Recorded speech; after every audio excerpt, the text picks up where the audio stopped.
로는 곧 이 세상을 상징하죠. 그래서 이 세상이 완전히 멸망하는 그 모습이 어떤 것인지 살펴보고 있는데, 특별히 예수님의 재림 직전에 일어나는 이 세상의 멸망에 관한 말씀입니다. 그래서 오늘 본문을 좀 더 잘 이해하기 위해서 지난 시간 말씀을 다시 정리해 보도록 합니다. 4절에서 시작된 하나님 하늘로부터의 음성은 20절까지 지속됩니다. 그 중에서 4절에서 8절은 바벨론 멸망에 대한 언급이고, 9절에서 19절은 바벨론 멸망으로 인한 세 부류의 집단의 애가를 소개하고 있습니다. 첫째 부류는 땅의 왕들의 애가입니다. 이 땅의 왕들은 당시 로마 제국 내의 분봉 왕들과 또 지역 통치 계급들을 말합니다. 이들은 로마로부터 정치적, 경제적 유익을 누렸지만 로마의 멸망으로 인해서 이제 그 모든 것을 누리지 못하게 되었기 때문에 슬퍼하고 통곡합니다. 둘째 부류는 상인들의 애가입니다. 이 상인들 역시 당시 로마와의 무역을 통해서 경제적인 이익을 얻었지만 로마가 멸망함으로 말미암아서 자신들도 망하게 되었기에 역시 슬퍼하고 통곡합니다. 셋째 부류는 바다에서 일하는 자들의 애가입니다. 당시 로마 제국과의 해상무역에 종사해서 생계를 유지하던 그런 사람들이 로마의 멸망으로 말미암아서 생계를 유지할 수 없게 되었기에 슬퍼하고 통곡합니다. 이 환상이 주는 교훈은 이겁니다. 하나님을 의지하지 않는 권력과 부는 결코 오래가지 못한다라는 겁니다. 왜냐하면 하나님은 영원한 분이시기에 하나님을 의지하면 영원하게 되지만 이 세상의 것은 오래 하지 못하고 썩고 결국 심판으로 불에 다 없어져 버리는 것이기 때문입니다. 그러니 이 세상의 권력과 힘과 부를 의지하지 말고 오직 하나님을 의지해야 합니다. 날마다 더욱더 진실한 믿음 가운데 바로 서야 합니다. 또한 바벨론 멸망의 이유 중에 하나가 바로 로마가 멸망한 이유 중에 하나가 사치였다는 것을 잊지 말아야 합니다. 그러니 늘 겸손하고 검소하게 살아야 합니다. 단 하나님의 나라를 위한 일, 성도들 섬기는 일, 하나님의 종들을 섬기는 일을 위해서는 사치를 해야 합니다. 아멘. 자, 그럼 오늘 본문의 말씀을 살펴보도록 하겠습니다. 특별히 오늘 말씀이 우리 모두에게 하나님의 음성으로 들려주길 바랍니다. 성령님께서 교회에게 주신 말씀으로 받고 순종해서 이 말씀에 깨어있는 신앙인들로 살게 될 수 있기를 바랍니다. 21절 보겠습니다. 이에 한 흰 센 천사가 큰 맷돌 같은 돌을 들어 바다에 던져 이르되 큰 성 바벨론이 이같이 비참하게 던져져 결코 다시 보이지 아니하리로다. 아멘. 이 21절 말씀은 멸망당한 바벨론을 바다에 던져진 큰 맷돌에 비유합니다. 큰 맷돌이 바다에 던져지면 그 무게 때문에 순식간에 깊은 곳으로 빠져들어가서 보이지 않게 되는 것처럼 천사는 바벨론 멸망 또한 다시 보지 못할 정도로 엄청난 것임을 상징적으로 말합니다. 이 바벨론 멸망에 대한 말씀은 예레미야 51장 63절, 64절을 말씀에 생각하게 합니다. 너는 이 책 읽기를 다한 후에 책에 돌을 메어 유브라데 강 속에 던지며 말하기를 바벨론이 나의 재난 때문에 이같이 몰락하여 다시 일어서지 못하리니 그들이 피폐하리라 하라 아니라 예레미야의 말이 이에 끝나니라. 아멘. 특히 비참하게 던져져 라는 말씀은 하나님을 대적하는 세력을 대표하는 바벨론에 대한 하나님의 심판이 얼마나 갑자기 또 그리고 장엄하게 임할지를 강조하는 표현입니다. 그것은 결코 다시는 보이지 아니하리로다 라는 말씀을 통해서도 알 수 있습니다. 크고 무거우니 더 빨리 바다 속으로 빨려 들어가게 되는 겁니다. 그래서 이 세상을 부러워하지 말아야 합니다. 이 세상의 부와 명예와 권력과 이 세상의 즐거움과 사치 부러워하지 말아야 합니다. 그 모든 것은 이와 같이 하나님의 심판으로 순식간에 사라져버리고 말 것이기 때문입니다. 언제 그 큰 맷돌이 있었는가 싶을 정도로 사라져버리고 맙니다. 언제 그 대단한 권세를 누렸는지. 우간다의 무가베라는 이 철권 통치를 했던 독재자가 얼마 전에 죽었죠. 오래 갈 줄 알았는데 결국은 죽고 말죠. 특히 하나님을 대적하는 세력들의 멸망은 더더욱더 비참합니다. 죄 몸된 교회와 성도들 대적하는 자들에 대한 멸망 역시 이렇게 한순간에 비참하게 그들에게 임하게 된다는 사실을 말씀합니다.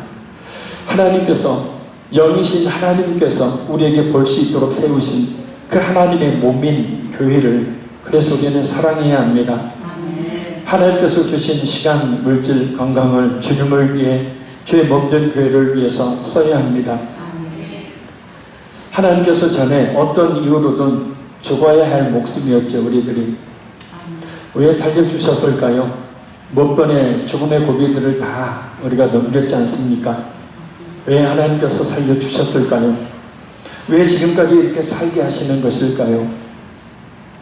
오늘도 주님을 알지 못해 영원한 지옥을 향해 달려가고 있는 영혼들을 구원하는 일에 힘쓰는 삶, 우리가 살아야 될 줄로 믿습니다. 그래서 결국은 믿음입니다. 이와 같은 말씀을 믿고 곧 닥칠 바벨론의 멸망, 이 세상의 멸망을 바라보며 주님을 위해 살 것이냐, 아니면 여전히 이와 같은 말씀을 믿지 않고 자신의 안위와 자신의 즐거움과 자신의 이웃만을 위해서 살 것이냐는 오늘 말씀은 어떻게 받아들이냐, 어떻게 믿느냐에 달려있다는 뜻입니다. 주님께서 이 땅에 오심보다도 더 아마 빠른 것이 우리의 죽음일 것입니다. 죽음의 이야기를 하면 좀 듣기가 그러실 수 있지만 성도에게 있어서 죽음은 모든 수고를 끝내고 영원한 복락을 누리는 것이기에 참 복된 것이죠. 근데 우리가 우리 예수님의 재림보다도 더 빨리 우리가 죽게 될 텐데 아마도 과연 우리는 어떻게 살다가 어떻게 주님 앞에 서서 무슨 말을 할 수 있을까? 아니면 아무런 말도 하지 못하고, 아니 주님 앞에 가기도 전에 주님께서 나는 너 몰라 하고 내치시지는 않을까? 우리는 항상 그것을 깊이 생각해 봐야 합니다. 절망적인 관점이 아니라 오히려 그것을 깊이 생각하고 살아가면 그것은 긍정적인 우리의 삶의 원동력이 되고 곧 그것이 믿음과 기대와 소망이 되어져서 우리는 곧 오늘도 힘있게 주님을 위해서 살아갈 수가 있게 되어집니다. 세상 사람들은 그렇다 치더라도, 다른 교회 교인들은 그렇다 치더라도 우리 화평교회 성도들은 말씀에 깨어 있어서 오직 주님을 위해 사는 성도들이 되어야 합니다. 주님의 몸인 화평교회를 세워나가는 일에 주의 몸인 화평교회가 하는 모든 사역, 곧 하나님의 일에 앞다투어 동참하는 하나님의 동역자들로 더욱 분연히 떨쳐 일어나야 합니다. 장차 우리가 예수님 앞에 서게 될 때 우리 예수님께서 이 자리에 있는 우리 모두에게 분명히 물으실 겁니다. 무엇을 위해 살았느냐? 그리고 어떻게 살았느냐? 우리 22절에서 23절 상반절 우리 같이 한번 읽도록 하겠습니다.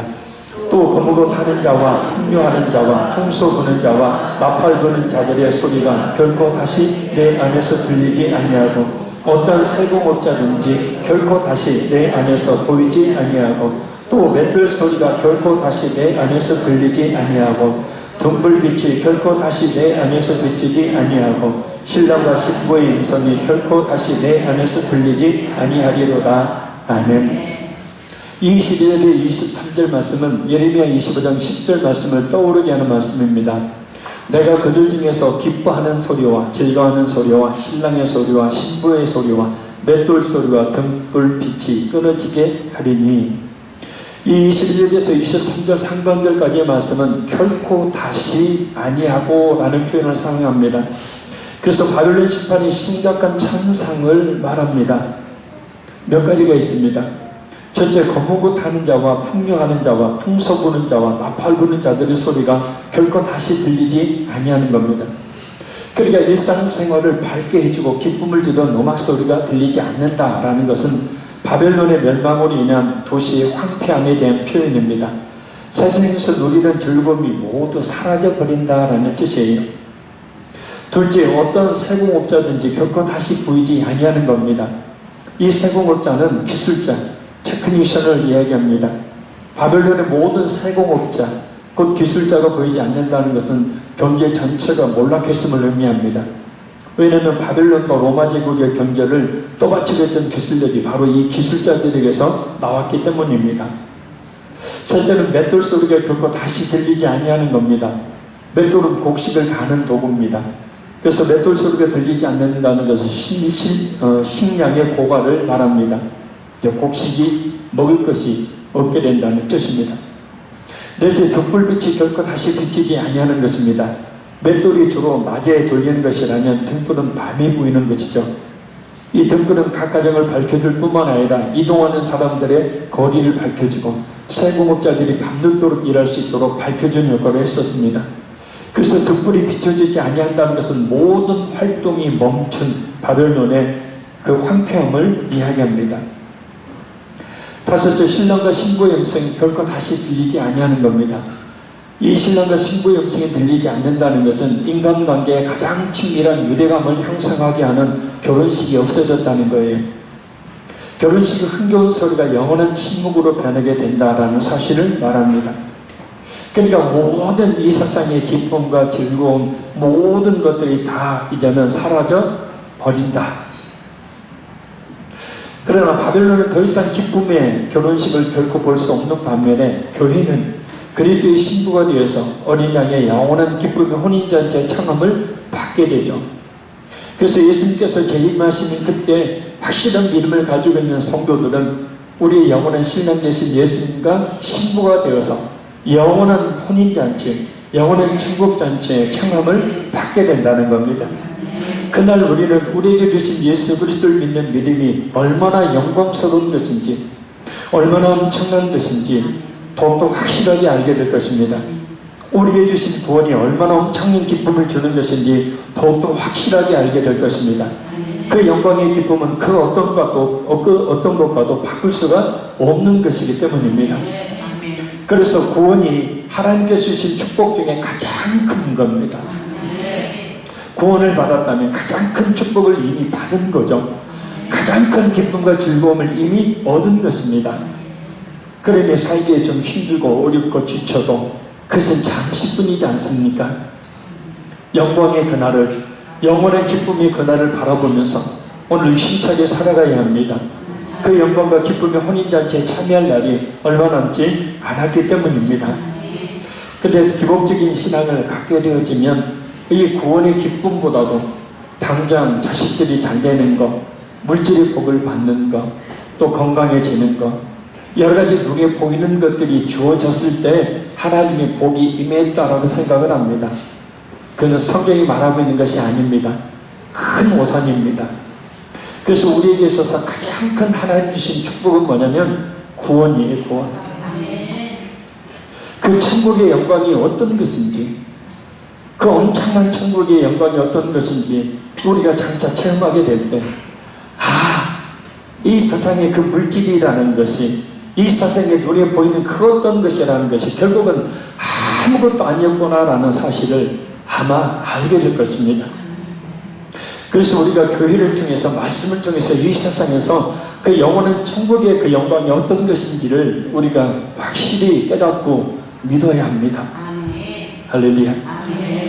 그래서 구원해 주신 것 하나만으로 인하여서도 우리는 얼마든지 기뻐하고 감사하며 내 모든 것을 드릴 수 있는 삶을 살 수가 있게 됩니다. 하나님이 뭐 주시나 하고, 안 주시면 안 하고, 안 주시면 삐지고, 안 주시면 내가 기도 하나 봐라. 이 교회 와서 복을 못 받나? 참 그렇습니다.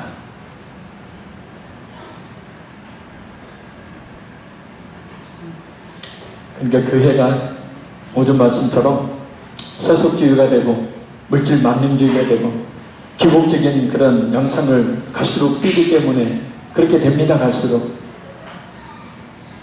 그것 때문에 복을, 그래서 간증자 제가 안 세운다고 그랬잖아요. 얼마는 간증하는 사람들 서서 한다는 얘기가 예수님 자랑하고 구원받은 이야기를 하는 게 아니라 막 이랬더니 막 하나님의 자식들을 막 미국의 아이비리그 가게 했고 한국의 스카이 막 대학 가게 했고 막 이렇게 저렇게 복을 주었고 이렇게 했더니 하나님 이런 막 물질의 복을 막 쏟아 부어 주었고 그건 간증 축에도 못 드는 거예요. 아멘. 성경에 보십시오. 그런 걸 간증이라고 하고 있나? 그건 간증이 아닙니다. 그건 진짜 간증은 내가 이전에 이렇게 살았던 죄인인데 이렇게 예수님을 만났고 그래서 이렇게 변화되어서 앞으로 내가 이렇게 살겠습니다 라고 이야기하는 것이 성경에서 말하고 있는 간증이에요. 물질의 복을 받고 이건 복의 축에도 못 끼는 겁니다. 그래서 진짜 하나님께서 내게 나를 구원해 주신 그 은혜가 얼마나 크고 놀라운 것인지, 그 천국의 영광이라는 것이 얼마나 크고 놀라운 것인지, 그것을 우리가 말씀과 기도를 통해서 깊이 깨닫고 믿게 되어질 때, 거기에서 놀라운 하나님의 그 은혜들이, 거기에서 위로를 받고, 거기에서 소망을 갖고, 거기에서 기대를 갖고, 거기에서 힘을 얻고 위로를 받고 이 세상 이기며 살아가는 거예요. 아멘. 할렐루야. 아멘. 그럼 무엇 때문에 바벨론은 이런 영광의 그 기쁨의 날을 맞이하지 못했을까? 23절 하반절 그리고 24절을 보면 세 가지로 그 이유를, 곧 바벨론이 멸망할 수밖에 없는 이유를 말씀합니다. 우리 23절 하반절과 24절 있습니다. 너희의 상인들은 땅의 왕족들이라. 내 복술로 말미암아 만국이 미혹되었도다. 선지자들과 성도들과 및 땅 위에서 죽임을 당한 모든 자의 피가 그 성 중에서 발견되었느니라 하더라. 아멘. 첫째, 바벨론이 멸망할 수밖에 없는 이유는 땅의 왕족들 때문입니다. 바벨론이 멸망할 수밖에 없는 이유를 땅의 왕족들 때문이라고 말씀하는 것은, 너희 상인들은 땅의 왕족들이라 라는 말 앞에 왜냐하면 이라는 뜻의 헬라어 히티라는 말로 시작하기 때문입니다. 그리고 여기서 땅의 왕족들은 땅의 존귀한 자들이라고 해야 합니다. 그럼 왜 이 땅의 존귀한 자들이 바벨론 멸망의 이유가 되었을까? 이 질문에 대한 해답은 이사야 23장 8절에서 찾습니다. 면류관을 씌우던 자요, 그 상인들은 고관들이요, 그 무역상들은 세상의 존귀한 자들이었던 도로에 대하여 누가 이를 정하였느냐. 여기서 존귀한 자들은 심판을 받을 운명에 처해있던 자들 말합니다. 그러니까 땅에 살 때는 그 권력으로, 그 부로, 그 지식으로, 그 지혜로 이 땅에 살 때는 사람들의 존귀함을 받았어요. 사람들이 그들을 존경하고 그들을 따랐습니다. 근데 그들에게는 뭡니까? 믿음이 없었어요. 예수 그리스도를 믿는 믿음이 없었다는 거예요. 그래서 존귀하게 여김을 받던 그들이 오히려 이제 심판을 받을 운명에 처해 있던 자들로 바뀐 거예요. 왜냐하면 그들이 스스로 영광을 취할 만큼 교만했기 때문입니다. 또한 하나님의 백성들인 세상의 모든 존귀한 자들을 멸시했기 때문입니다. 그 힘으로 믿는 자들을 눌렀고, 그 돈으로 믿는 자들을 희롱했고, 그 지혜와 지식으로 믿는 자들을 깔먹고 조롱했습니다. 물질이 많아지게 되면, 지혜가 높아지게 되면, 힘과 권력이 생기게 되면 그에 비해서 믿음이 없거나 약한 사람일 경우에는 100% 교만해집니다. 그 사람이 그렇게 되고 싶어서 그러는 것이 아니라 그 물질이, 그 지위가, 그 힘과 권력이 자연스럽게 자신을 높이도록 만들기 때문입니다. 이 권력이라는 것이요, 마약보다 더하답니다. 떨어질 줄 뻔히 알면서도 침탈한답니다. 그 순간 자신의 이름이 드러나고 그 순간 많은 사람들이 따르기 때문에 그 모든 것이 자신의 힘과 노력으로, 자신의 잘남으로 된 것으로 알고 스스로 영광을 취하기 때문입니다. 결국은 하나님을 의지하지 않고 하나님이 있게 되죠. 호세아 13장 6절 말씀입니다. 그들이 먹이는데도 배가 불렀고 배가 부르니 그들의 마음이 교만하여 이로 말미암아 나를 잊었느니라. 하나님이 잊었는데 왜 잊었냐면 마음이 교만해서 잊어요. 왜 마음이 교만해지냐면 배불러서요. 잘 되니까. 잘 되니까 그 모든 것이 하나님 주신 것이 아니고 내가 잘나서 그런 거니까 교만해지는 거예요. 그러니까 교만해지니까 하나님이 안 보이는 겁니다. 하나님 잊어버리는 거예요. 그러니까 거꾸로 뒤집어서 보면 잘 되는 것이, 힘과 권력을 얻는 것이, 높은 지위를 얻는 것이 그렇게 좋은 일만은 아니에요. 믿음이 없을 때는요, 그건 진짜 그게 독이 되고 악이 됩니다. 진짜 그래요. 그래서 하나님께서는 우리의 믿음을 더욱더 견고하게 만드신 후에, 그래서 그때 비로소 잘되게 해주시는 거지, 믿음이 없는 상태에서 결코 잘 될 수가 없는 거예요. 아니, 잘 되는 것은 그 하나님 주신 것이 아닙니다. 그래서 우리는 존귀해지면 존귀해질수록, 잘 되면 잘 될수록 더욱더 합격해야 기도해야 합니다. 아멘. 아멘. 그 일을 들락날락 하는 것만큼 복을 받을 겁니다. 이게 100% 정확한 사실입니다. 기도하지 않으면 자신도 모르게 필경은 어느덧 교만의 높은 자리에 쉽게 올라앉을 가능성이 크게 되지만 충분히 기도하면 100% 겸손하게 되기 때문입니다. 그래서 미안한 얘기지만요, 기도 않는다면 이미 교만해진 겁니다. 그러니 이 소리도 아마 안 들릴 거예요. 지금 내가 바빠 죽겠는데 지금 무슨 기도야? 내가 힘들어 죽겠는데 당신이 내 형편하라?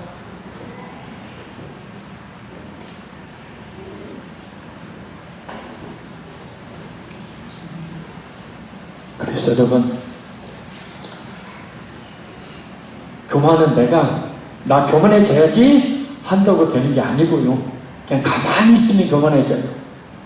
아이고 목사님, 나는 물질도 없고 몸도 아프고 또 가난하고 고향도 없고 그래서 나는 교만할 턱이 없어. 아니에요. 얼마나 이렇게 똥꼬질이 심한지요.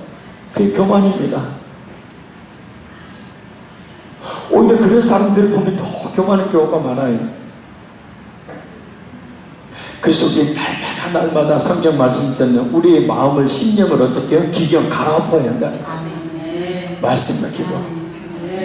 아멘. 교만하면 자신이 최고예요. 내 생각이 옳아요. 내 위주로 가야 돼요. 근데 겸손하면 안 그러잖아요. 우리는 그것을 우리가 사실 실질적으로 우리의 삶 속에서 느끼잖아요. 그런데 새벽기도 계속 나오고 밤에 기도하고 했을 때의 나의 마음의 상태와 그렇지 않을 때 우리 자신의 마음의 상태, 우리 자신이 너무나 잘할 겁니다. 근데 그러지 않으니 분별하지 못할 정도면 이건 무감각입니다. 감각이 없어진 거예요. 이건 심각한 일입니다. 겸손한 자에게 하나님이 우리를 부어주신다 했어요. 아멘. 이게 물질이든 뭐든 간에 하나님의 그 은혜와 축복은 겸손한 자에게 주시는 거예요. 그래야 그것이 오래갑니다. 자원수 말씀처럼 자자손손 그것들이 계속해서 이어지게 되는 거예요. 둘째, 바벨론이 멸망할 수밖에 없는 이유는 음녀 바벨론이 복술로 왕국을 미혹했기 때문입니다. 이 말 앞에 첫 번째 이유 때와 마찬가지로 왜냐하면 이라는 뜻의 휘체라는 말이 있습니다. 구체적인 이유는 음녀가 복수를 통해 우상을 숭배하도록 왕국의 영광을 끼쳤기 때문입니다. 복술은 점을 말합니다. 곧 길, 흉, 화, 복을 미리 판단하는 방법이나 기술, 이것이 바로 복술입니다. 그러니까 앞으로 길할 것인지 흉할 것인지 화가 있을 것인지 복을 받을 것인지 이것을 미리 판단하는 방법이나 기술을 복술이라고 해요. 그래서 여러 가지 도구를 사용해서 복술을 하죠. 근데 이 복술이라는 것은 결국 귀신을 의지하는 것이기 때문에 사람들 하여금 필경은 우상 숭배를 하도록 만듭니다. 우리나라에만 무당이 수십만, 36만 명의 무당이 있습니다. 이들이 결국 하는 것은 사람들 하여금 우상을 숭배하도록 그들을 미혹하는 겁니다. 잘 들어보세요. 하나님은 우리에게 길, 흉, 화복을 미리 말씀해 주시는 분이 아닙니다. 알려주신 분이 아니라고요. 오히려 내일 일을 염려하지 말고 한날의 괴로움은 그날로 족하니 내일 일은 내일이 오면 염려하라 라고 말씀합니다. 내일을 복되게 만드는 비결은 간단합니다. 내일을 알 필요도 없고 나의 내일이 밝은 빛이 비치는 축복의 내일이 되도록 하는 방법은 간단합니다. 하나님의 말씀을 읽고 듣고 묵상함으로 그 말씀을 통해서 분별력을 갖고 그 말씀에 순종하는 삶을 살기를 기도해야 합니다. 기도란 아까 청년부에서도 이야기를 했지만 기도란 하나님의 말씀을 읽고 듣고 묵상하며 이 말씀대로 살기를 하나님께 바라고 원하는 것이 기도예요. 이런 말씀이 없이 그냥 내가 바라고 원하는 것들만 구하는 것은 기도가 아니고 기복적인 기도라 이야기합니다. 그 하나님이 원하시는 기도가 아닙니다. 그래서 우리는 하나님의 말씀을 읽고 듣고 묵상하며 그 말씀을 듣고 깨달은 것, 그 말씀을 듣고 회개할 것, 그 말씀을 듣고 그 말씀대로 살고자 하는 강한 결단과 결심들을 하나님 이렇게 살도록 지혜와 힘을 주십시오. 이것이 바로 성경이 말하고 있는 기도예요. 아멘. 그래서 그렇게 말씀에 또 기도의 열심을 내면 당연히 100% 우리의 내일은 염려하지 않고 걱정하지 않아도 하나님이 은혜와 축복을 내려주시는 밝은 빛이 비치는 내일이 되는 겁니다. 우리가 경계해야 될 것이 있는데 바로 우리 기독교 안에 들어가 있는 하나님의 뜻을 가장한 복술입니다. 예언의 은사를 가졌다고 하는 많은 잘못된 사람들이 기독교 전쟁의 노릇을 하고 있습니다. 그것이 현재 우리 한국 기독교의 모습입니다. 이미 기독교로 자리를 딱 잡아버렸어요. 그것이 기독교가 아닌데 말입니다. 그래서 많은 성도들이 이들을 찾아다니고 있습니다. 봉투를 들고 불확실한 시대에 그런 예언을 해주는 사람들은 참 성도들의 교인들의 구미에 맞죠. 수요가 있으니까 공급이 있듯이 그렇게 그런 것들을 바라고 원하는 사람들이 있으니까 그런 사람들이 갈수록 많아지는 게 이렇게 한국교회처럼 예언의 은사를 가진 사람들이 많은 기독교 국가가 없어요.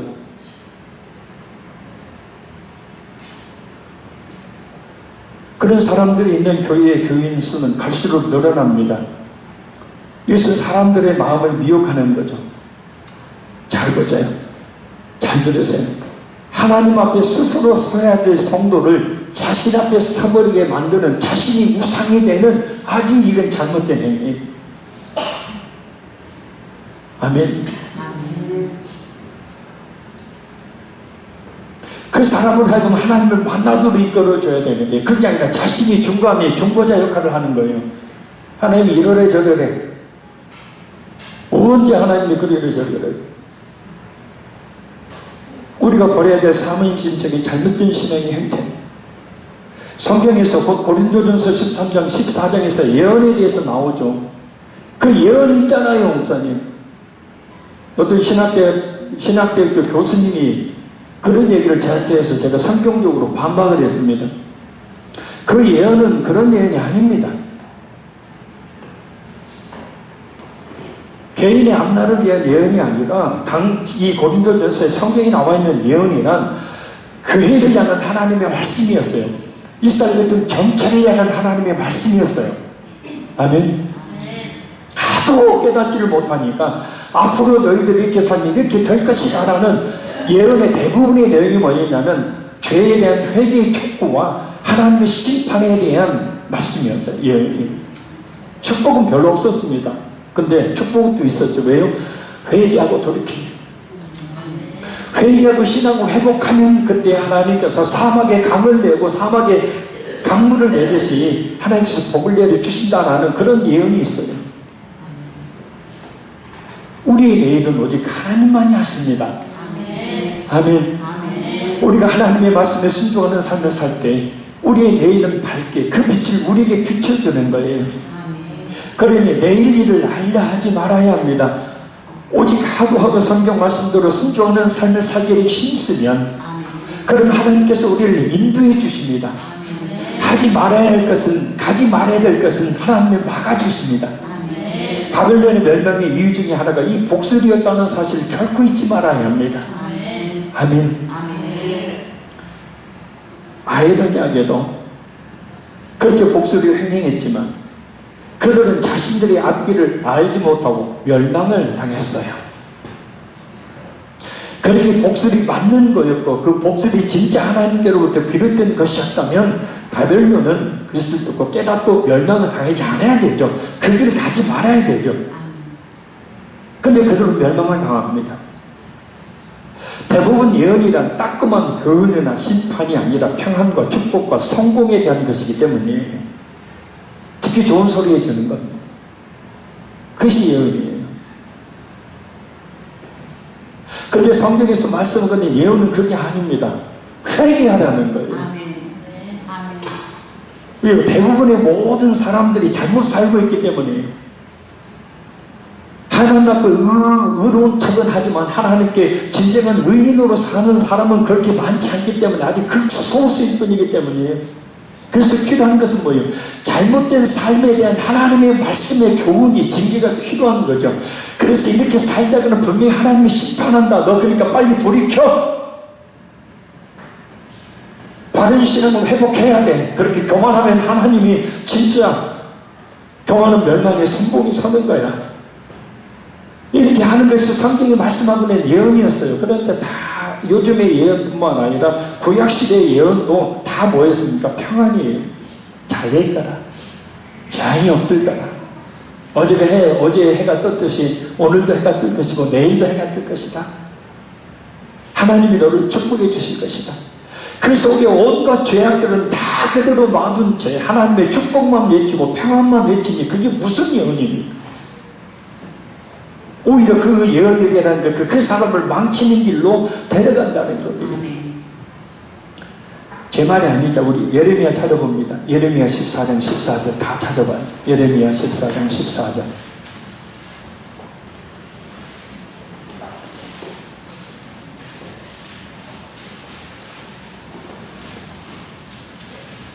예레미야 14장 14절.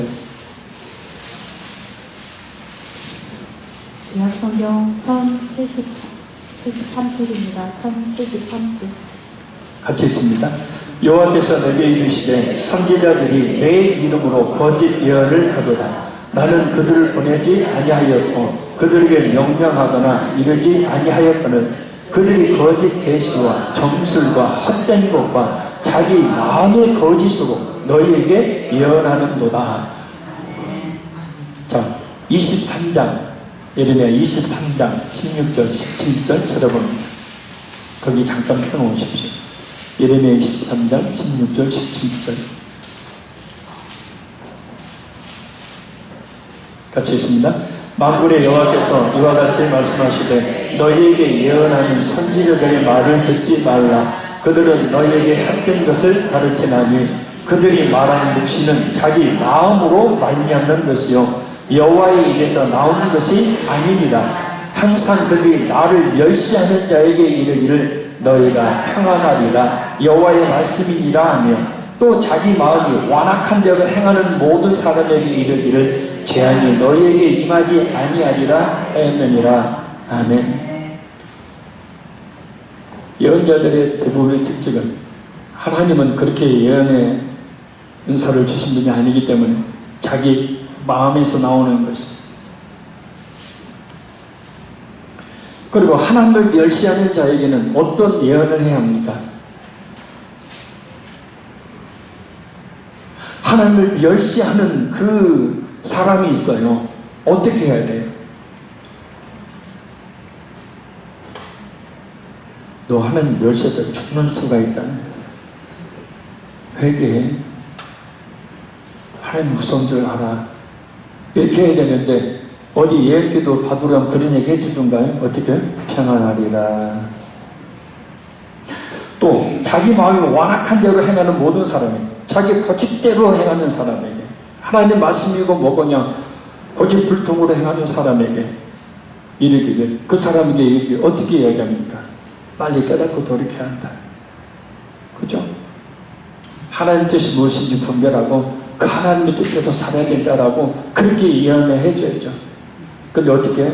재앙이 너에게 임하지 아니하리라. 자, 그래서 바벨론도 로마도 이스라엘도 그렇게 멸망을 당한 거예요. 진짜 그들의 복술이 하나님의 것이었다면, 그리고 그 복술이 맞았다면, 그 복술이 진짜 그 사람의 영혼과 미래를 위한 것이었다면 그들은 철저하게 회개하고 돌이켜야죠. 그렇죠. 그런데 다 평안하게 돼요. 재앙 없어. 잘 될 거야. 다 축복해 주실 거야. 이런 내용을 구성이 되니까 도무지 하나님을 멸시하고 완악한 그 심령이 깨 부서지지가 않으니 결국은 그대로 살다가 그런가 보다 하나님이 나 평안케 하시고 재앙이 없이 자기가 잘 살게 해준가 보다. 언제쯤 하나님 응답을 주신다네. 아이고 할렐루야. 그렇게 살다가 자신의 죄의 문제를 해결하지 못하고 하나님과의 막힌 것은 뚫지 못하고 그렇게 살다가 결국은 그 복수로 인해서 멸망을 당하니. 그러나 이것은 알 수 있습니다. 그 사람이 지금 현재 신앙생활을 하는 모습을 보면 그 신앙이 진실한 것인지 거짓인지 다 알잖아요. 우리 형식적인 것인지 진짜 예수 믿어 신앙생활을 하는 것인지 알잖아요. 그 열매를 보면 그 사람이 미래가 어떨 것이라는 것은 우리는 대충 짐작하죠. 그런 얘기는 해줄 수 있어요. 그잖아요. 그럼 예언의 차원이 아니라 글쎄 그렇게 이야기해 줄 수 있잖아요. 공부 지지비도 안 하는 애한테 너 기도 열심히 해. 그럼 하나님도 좋은 대학 가게 해주실 거예요. 하나님은 그런 분이 아니에요. 그죠? 제가 그 고등부 아이들을 맡고 있을 때 매일 교회만 오는 애들이 있어요. 1년 360일 교회만 와요. 그래서 제가 뭐라 했어요. 왜 교회만 오냐? 아이, 전도사님 기도해야 하잖아요. 교회 오는 마음이 그렇게 평안하고 좋아요. 그렇게 교회 와가지고 지들끼리 라면 끓여 먹고 저도 또 라면 같이 먹고 또 기도 막 손잡고 막 뜨겁게 쫙 막 기도를 열심히 해요. 그래서 처음에는 저도 얘들이 진짜 이 애들이 진짜 신앙이 있는가 보다 생각을 했어요. 그런데 나중에 게 아니에요. 저는 이원론적인 신앙생활을 하고 있는 애들이에요. 그래서 제가 불러다가 라면 먹다가 된통 한번 혼을 냈어요. 야, 학생이면 공부를 해야지. 니네 그래도 4년제 들어가고 싶잖아. 예. 근데 실력이 있지 못 되냐? 도저히 안 되는데. 그럼 지금 기도할 때가 아니여. 같이 공부여. 저녁에 나오지 마. 이거 뭐라고 했어요? 그랬더니 학부모한테 전화가 왔어요. 전도사님이 애들이 기도를 막아버린다고.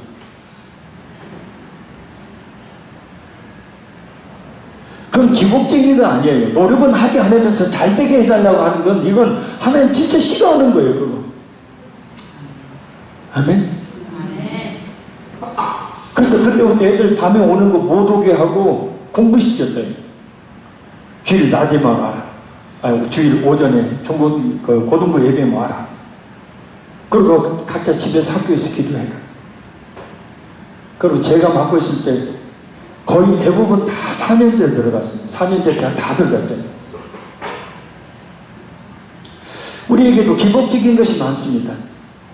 특별히 기도 만능주의 아주 피해야 합니다.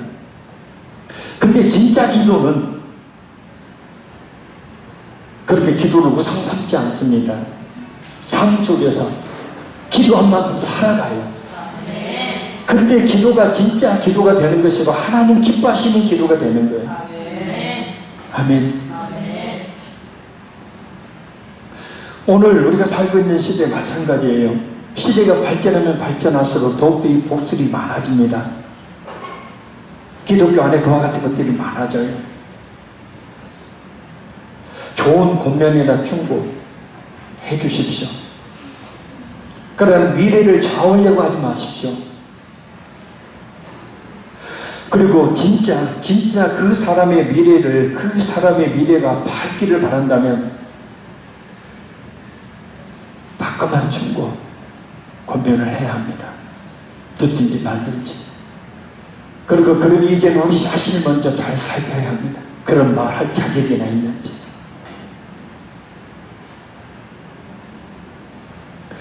마지막 셋째, 바벨론이 멸망할 수밖에 없는 이유는 선지자들과 성도들과 몇 땅 위에서 죽임을 당한 모든 자의 피가 그 성중에서 발견되었기 때문입니다. 하나님의 말씀과 예수 그리스도의 복음을 전하는 것 때문에 순교한 성도들의 피를 그 상에서 발견하신 것은 바벨론 멸망의 가장 궁극적인 이유로 할 수 있습니다. 결국 바벨론의 멸망은 6장 9절의 10절에서 예수님의 복음을 증거하다가 죽임을 당한 순교자들의 기도 소리에 대한 응답으로 주어진 하나님의 심판이에요. 순교를 각오하며 순종의 삶을 살다 성도들의 궁극적인 그런 승리를 맞이한다면, 죽음 중에 가장 영광스러운 죽음은, 가장 복된 죽음은 예수님의 십자가의 피 묻은 복음을 증거하다가 죽는 죽음이죠. 그 말씀에 순종하는 삶을 살다가 죽는 죽음이죠. 이 세상에 없는 추구하다, 이 세상을 즐기다가 죽는 죽음이 아니라 전도하다가, 선교하다가, 교회를 세우기 위해서 충성하고 봉사하다가 그 말씀에 순종하는 삶을 살다 죽는 죽음이 가장 성도에게 영광스러운 죽음. 우리의 마지막 죽음의 모습은 어떠할까요? 우리의 죽음의 순간을 우리 예수님은 과연 어떤 얼굴로 바라보실까요? 부디 부끄러운 모습이 아니기를 바랍니다. 스데반의 죽음처럼 예수님께서 그 영광의 보좌에서 일어나 맞이하시는 그런 영광스러운 죽음이 되기를 바랍니다. 사도행전 7장 55절에 이렇게 말씀합니다. 스데반의 성령 충만하여 하늘을 우러러 주목하여 하나님의 영광과 및 예수께서 하나님 우편에 서신 것을 보고. 아멘. 제가 이야기했죠. 죽기 직전에 한 며칠 전이라도 보게 될 겁니다. 내가 천국에 갈지 지옥에 갈지. 스데반은 오직 주의 복음을 증거하다가 돌에 맞아 죽는 순간에 그 하늘의 영광을 보죠. 그 예수님을 보죠. 고통이 있을까요? 없을까요? 고통이 있을까요? 없을까요? 돌에 지금 맞고 있는데. 예? 없어요.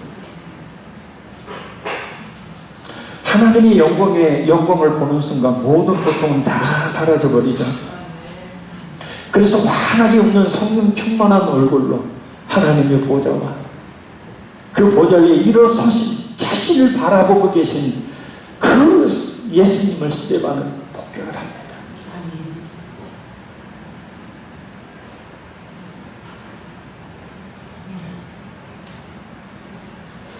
그런 말씀드립니다.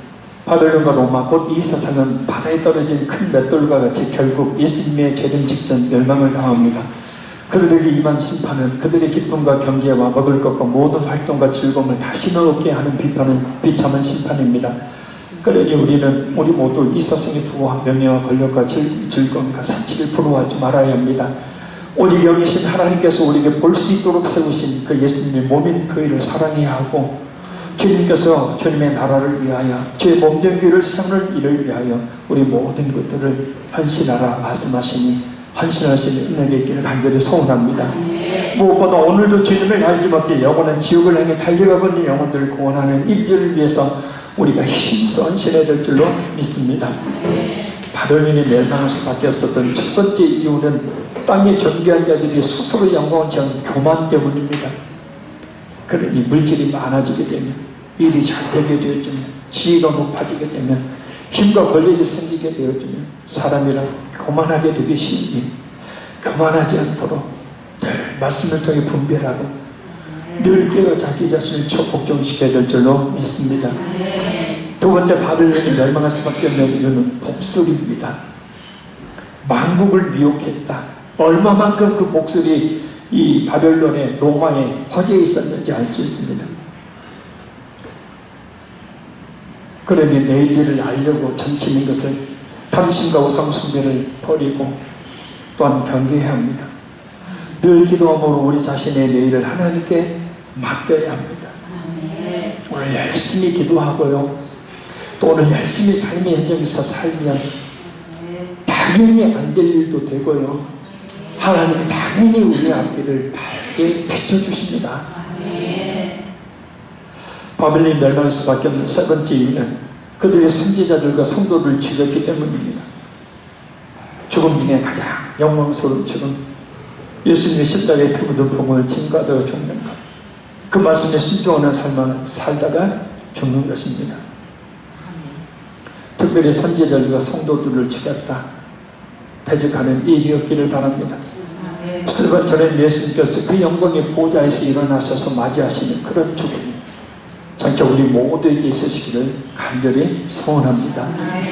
기도하겠습니다.